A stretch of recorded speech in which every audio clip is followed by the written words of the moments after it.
Well, this video is going to be about helmets, and the reason why I'm making this video is because I had a guy in the comments who actually requested it. He wanted to know more about helmets and really do they offer that much more safety, and which helmets do you buy, and when you buy more expensive helmets, do they offer you a higher safety level than a cheaper helmet? So I'm going to respond to his request, but before I run the intro and we do that, I just want to express my concerns and for the people in Ukraine. I'm praying for them. My heart goes out to them. They are being displaced from their land, and many of these people are quite poor, and they're farmers, and we've got attacks now on the cities, and people are trying to get out to the west of the country. My thoughts are with them at the moment, and I hope that they can suppress the Russian army, and hopefully the West will actually come and give them some aid if that's required.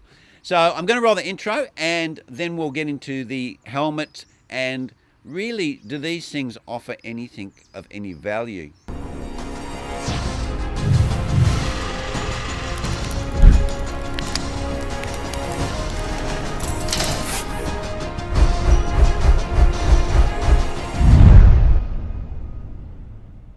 Now, before we go too far, we have a perception of safety devices. Like if I put a helmet on like this, it adds a barrier between my head and the ground if I come off my bike and hit the ground. So obviously it is going to offer some sort of protection. It's the same as if I wear a leather jacket when I ride my bike and I come off. It's going to reduce the amount of grazing and bruising, and that's why leather jackets are so popular on motorbikes. So in an instance where an accident actually occurs, then you can say that these have some benefit because they are a physical barrier and they do have some protection to at least grazing and small injuries. So before we go into the statistics of it, I just want to make that point out, that if you actually have the event of an accident, then they are going to offer some reduction in injury. Now, helmets in Australia and New Zealand are mandatory. So whenever you ride on a bicycle, then on the road or in a park or anywhere, you have to wear a helmet by law. And in some of the states, the fines are quite significant. They're not just like $50, $100, they're hundreds of dollars. I think that some of the states are up around about $300, $400 if you get caught not wearing your helmet. To be real, it's not heavily policed, so a lot of people do ride without helmets, and your chances of getting fined are probably low. So there is that. Now, let's just kind of dive now down into statistics. And if we look at statistics in Australia, then, and we compare car accidents to pedestrian accidents to bicycle accidents, then bicycles actually have the lowest death of all vehicles, and even a lot lower than pedestrians. So your accidents of dying on a push bike is really quite low. And we need to also have some type of measure how we do it. And what a lot of people talk about is kilometres travelled. So they say if you travel 100 kilometres, what's the risk of having an accident? So if you travel 1,000,000 miles, what's your chances of having a head injury on a bicycle or having a head injury in a car? Or if you walk 1,000,000 miles, what's your chances of having a head injury as a pedestrian? Now, when we look at those sorts of figures related to distance travelled, the chances of having a head injury actually are pretty similar across the whole board, whether you're walking, whether you're riding a bike, or whether you're driving a car. So what we need to really look at is the risk associated with riding a bicycle without a helmet is very, very similar to just walking along the road or driving a car. So why in Australia and New Zealand are we mandating helmets when the risk is no greater than driving a car or walking?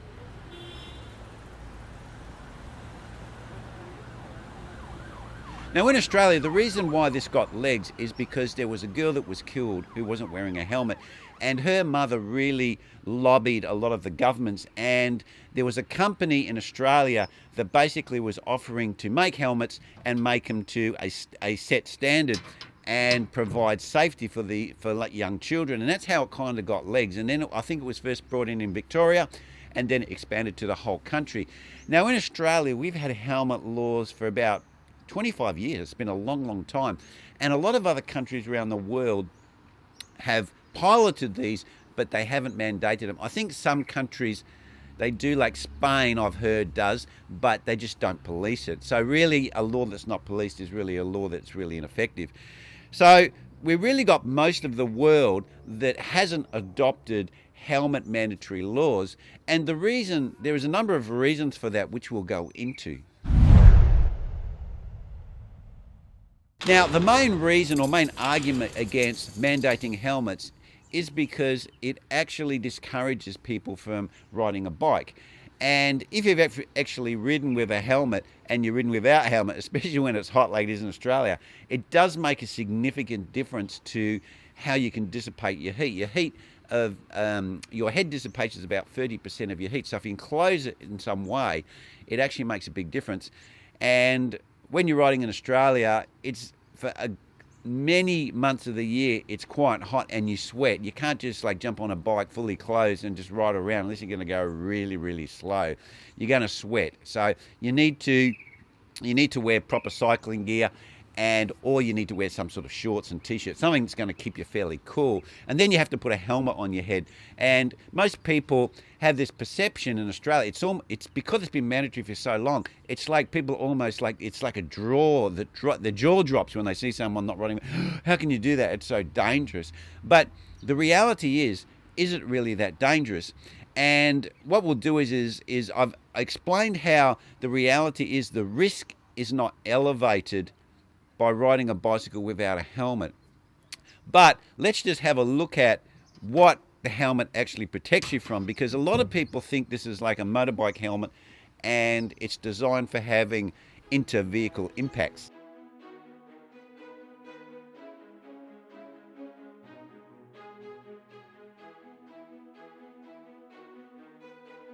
Now, a lot of people might think that the tests that are carried out on these helmets are quite sophisticated, and they have been updated over the years, and they are getting a little bit more sophisticated in a way that we have turning of the head, because what they found is when you have an accident and the head's turned sharply, that can cause some injuries to your neck and your head, and they've added that. So a lot of these helmets that they use for the triathlons in Australia just will not pass the Australian standards anymore. They can't have that big long tail.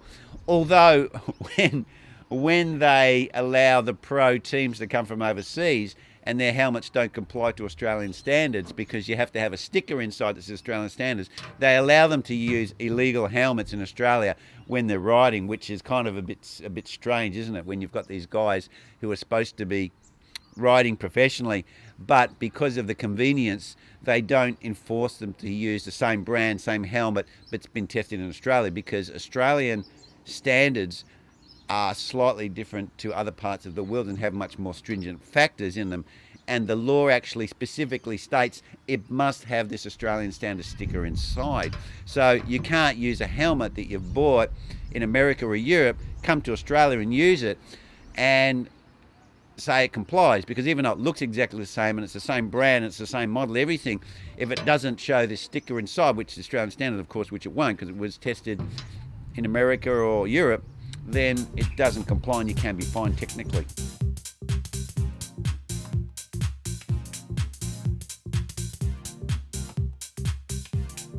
So what about the test? What are they actually testing for? These tests on these helmets are basically a drop test. So what they do is they put a ball that simulates a head inside. It's a similar weight to a head of a person, and they drop these helmets, and they drop them at different ways and different angles and so forth. And that's how most of the tests are done. And some of the tests are destructive, and the Australian standards they do the test and you have to use the same helmet, while some of the other standards around the world allow you to use a new helmet. So if it's partially damaged due to one test, then that can be used for following tests to see if it will continue to fail or break up or get damaged. Now let's be real, these helmets are made out of polystyrene, which is expanded foam, and they've just got a shell, a thin plastic shell on the outside and some brackets. And what they're designed to do, because it's expanded foam, when you hit the ground, that foam is designed to basically compress and de-accelerate your head as it comes in contact with the ground. So by the time your head hits the ground, the energy has been dissipated in collapsing the foam. So that's the theory of how they work. Now the problem is with these helmets is because of the way they're made and they're light and the polystyrene, is that they're not designed for significant impact. They're really basically designed for a rider that may be riding along at around about 20 to 25 kilometers an hour, falls off his bike and hits his head on the ground. That's the parameters of their design. They're not designed for riding 40 kilometers an hour and you hit a car or a car hits you, and they're designed to save you and reduce that injury. They're just not capable of dissipating that energy in these type of helmets. So you really need to understand that they are offering some protection, but it is a limited protection. It's not a protection that you would go like a motorbike helmet that is much more a significant design. These things are only really designed to reduce injuries to your head riding at what they consider an average speed. I think from what I've read, they're saying around about 21 to 23 kilometers an hour, but generally most standards take the argument, and that's why the e-bikes are at this point, 25 kilometers an hour is what an average rider can ride at and put out about 200 watts. So that's where they're basing all the tests around. So you need to be fully aware that these helmets only have limited protection. If you fall off your bike, they're not designed, if you have an accident with a car, that is not what they're designed for. They're designed for you to be riding along the road and you're doing 25 kilometers an hour, and for some reason you fall off your bike and you hit your head on the ground. These are designed to protect you in that situation, and that's their limit of their protection.